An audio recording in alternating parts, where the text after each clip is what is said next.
Hello, everyone. This is Jeff Rumberg. I'm a managing partner with MetricNet, and today we want to talk about single point of contact in IT service and support. Single point of contact, also known as SPOC, SPOC, is one of the industry's best demonstrated practices in IT service and support. So let's start our discussion by imagining an end user within an enterprise. These end users on average are going to reach out to a level 1 service desk between 1.1 and 1.5 times per month. And they're going to reach out to desktop support anywhere from 0.4 to 0.6 times per month. And if you combine those two, you're looking at almost 2 contacts per user per month to IT service and support, or approximately 20 to 24 touches per year from an end user to IT service and support. That's a lot of contact. And oftentimes these individual users don't know whether or not they should be interacting with desktop support or field support, level 2 IT support, or vendor support. They may not know where to go. And in any event, we don't want them contacting these end-level support groups directly. So the level 1 service desk operates as a SPOC, a single point of contact. Now, it turns out that more than 70% of IT service and support organizations claim to operate as a SPOC, but in reality, most of them don't, because the end users will oftentimes violate the SPOC model and contact vendor support directly, or desktop support directly, or field support or level 2 IT support directly. But in a true SPOC model, the users, the customers, go directly to the level 1 service desk. Level 1 resolves the incident or the service request, or answers the question or the FAQ when possible. And when that's not possible, they will triage and they will escalate or transfer the ticket out to one of these end-level support groups. That's the essence of single point of contact. Now, some of the principles behind SPOC include taking an end-to-end view of user support, viewing support holistically. So you're not just looking at level 1 support or desktop support and sub-optimizing at each level. Instead, you're looking at the entire end-to-end support picture, and you're asking yourself, how can we deliver the support in the most efficient and effective way possible? It does require an end-to-end view. This gives the customer a single point of contact for anything IT related, whether it's an incident or a work request, a service request, a question, or a problem. It's a great convenience to the end user to be able to go to a single point of contact. But there's also an economic driver, which we're going to get into on the next page. But the level 1 service desk is the SPOC. This makes the most sense. The level 1 service desk is in the best position to answer the majority of user questions, incidents, and service requests, and know where to send the ticket, escalate it, or transfer it when they cannot resolve at level 1. So level 1 is generally responsible for triaging tickets, resolving if and when possible, effectively handing tickets off to other levels of support. They're responsible for resolution, coordination, and facilitation of tickets, and closing tickets. Now, this doesn't mean they close every single ticket, but it does mean they're responsible for ensuring that tickets do get closed, if not at level 1, then at these other levels of support. It needs to be closed somewhere, whether it's at desktop support or field services, vendor support, and so on. Now, in this environment, so-called drive-bys, flybys, and snags represent a violation of the SPOC model. These are vernacular for when an end user grabs a support technician and asks that technician to help resolve some IT-related issue. Now, the proper answer on the part of the technician is to tell the user to contact the service desk first, and if the service desk determines and ascertains that, in fact, a desktop visit is necessary, or a field support visit is necessary, or a vendor support solution is necessary, the level 1 service desk will make that determination and dispatch the ticket out to the appropriate level of support. But these drive-bys, flybys, and snags are quite common, and they do represent a violation of the SPOC model. There's also something called bypass, which is when the end user deliberately bypasses the level 1 service desk and contacts their known or favorite technician in level 3 IT or in desktop support or in field services. This kind of bypass violates the SPOC model and is to be discouraged at all costs because these violations end up costing the organization a lot in terms of TCO, total cost of ownership. And what we're showing here on this page is a TCO diagram that ranges from level -2 support on the far left to vendor support on the far left. And the dollar amounts we're showing here are the fully loaded costs of resolving a ticket at each of these levels. So last year in North America, for example, the fully loaded cost of resolving a ticket at the service desk was about $22.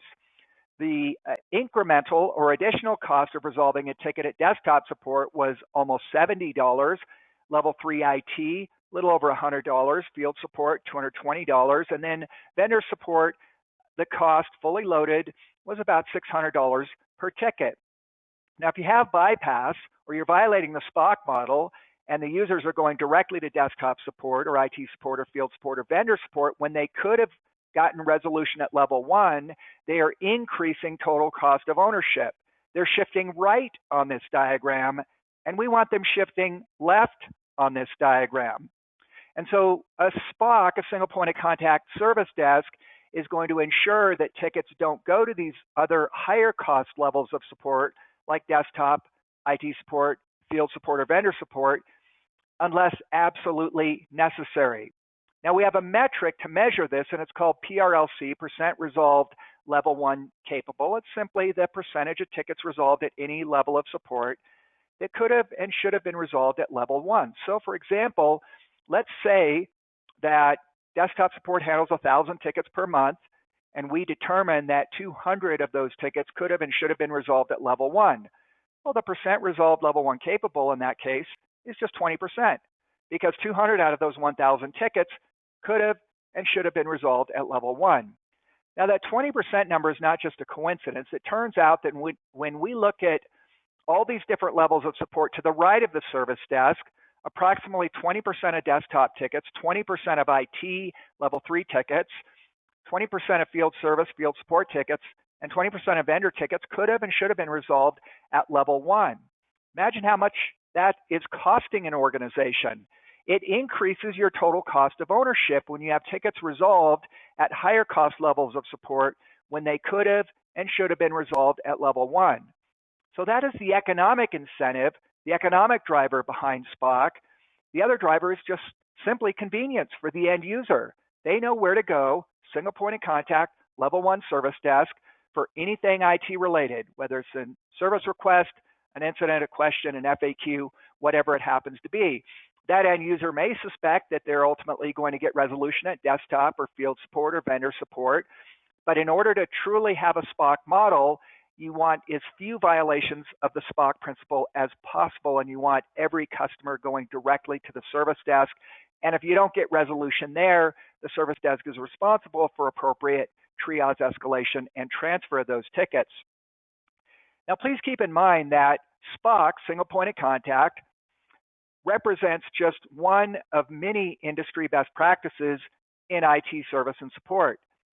Over the years, MetricNet has identified 72 industry best practices, and they fall into the 6 categories I've shown here.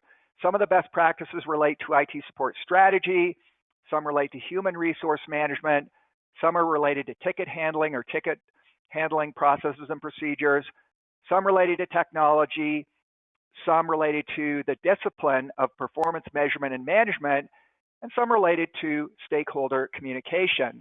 Ideally, you should be concerned not just about single point of contact, but also the other 71 industry best practices. And you should, on an annual basis, be comparing your maturity in key processes, procedures, standard operating procedures and processes to the industry's best demonstrated practices.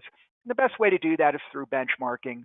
Many of you know that benchmarking involves comparing your own performance to that of a valid external peer group. It's not just comparing your processes to the industry's best demonstrated practices, but it's also looking at quantitative performance, such as your cost per ticket, your customer satisfaction, your first contact resolution rate, your mean time to resolve, and approximately 20 other metrics that we use when we benchmark an IT service desk, desktop support, or field services organization. You see, the power of benchmarking is that you don't have to improve incrementally through trial and error.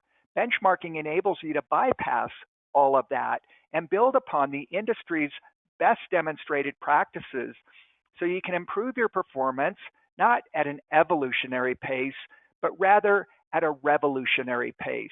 You can achieve world-class performance in weeks or months, not years or never, by relying upon trial and error, incremental improvement, which really never gets you very far. Benchmarking accelerates your continuous improvement and allows you to achieve world-class performance in a relatively short period of time. And in fact, we have found that benchmarking is the single most effective tool for enabling continuous improvement, rapid improvement, and achieving industry best practices and world-class performance. Yet, only about 20% of IT support organizations engage in benchmarking annually. This is unfortunate because benchmarking is the single most effective tool for empowering organizations to ramp up their continuous improvement efforts and achieve world-class performance. Benchmarking doesn't take a lot of time. It doesn't cost a lot of money. So if it's not something you've done before, or if it's not something you're doing at least once a year, I would strongly suggest that you might consider benchmarking your performance in IT service and support. Now, to get more information about SPOC, single point of contact in IT service and support, or benchmarking, or the other 71 industry best practices in IT service and support, you can reach MetricNet at the phone number shown here. That's our main number. You can also email us at info@metricnet.com, or you can find additional information on our website, metricnet.com. This is Jeff Rumberg, Managing Partner of MetricNet. Thanks for joining me for today's discussion on single point of contact in IT service and support.